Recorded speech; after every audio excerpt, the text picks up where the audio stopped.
I'm making a Demon Viking cosplay from Assassin's Creed, and here's how I made the armour.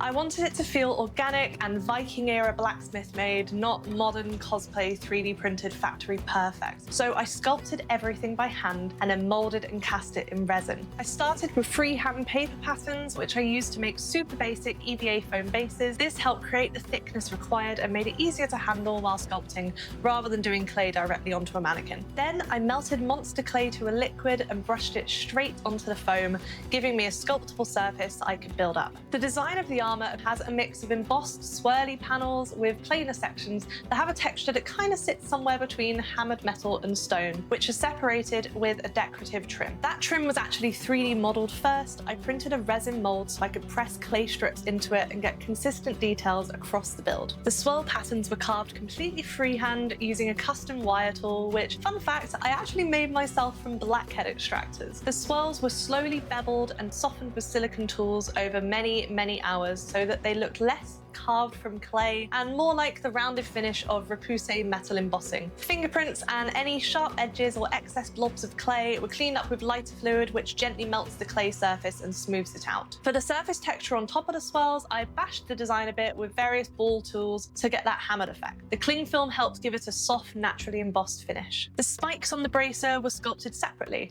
I detached them from the original sculpt and made a quick one-part poured mold so I could cast them individually and add them back in later, so I wouldn't get any nasty undercuts on the bracer mold. Which means the next step is moulding. Once the sculpts were all finished, I moulded the armour using a two-part system. The first layer, the silicone mould, was all done in Smooth-On's Rebound 25, starting with a thin, detailed layer, then thickened up with a thixotropic additive to build up the depth of the mould. The jacket mould was made from a newer material called Acrylic 1, laminated with soft fiberglass sheet. This is my first time using it and I love it. It's really strong and fast to work with, but it's non-toxic and fume-free as it's a water-based acrylic resin, unlike traditional epoxy and fiberglass layering, which is quite unsafe. It's basically usable like a plaster of Paris material, but made of strong plastic. Once it was cured, I demolded from the sculpt. The best thing about this clay is that it's infinitely reusable, so all of the sculpts were broken up and used for the rest of the armour. Where the trim joined the base, some of the silicone slipped into tiny gaps, so I just had to snip all of that excess off by hand. Finally, the armour was slush cast in smooth cast 65D semi-rigid resin,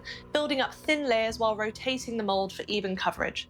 Unlike the jacket mold, this resin is very toxic and must always be used with appropriate PPE. Once cured, I carefully demolded and everything was cleaned up by hand with some scalpels and a handheld belt sander. And then we're done! The armour is the first step of many, so stick around to see what's next.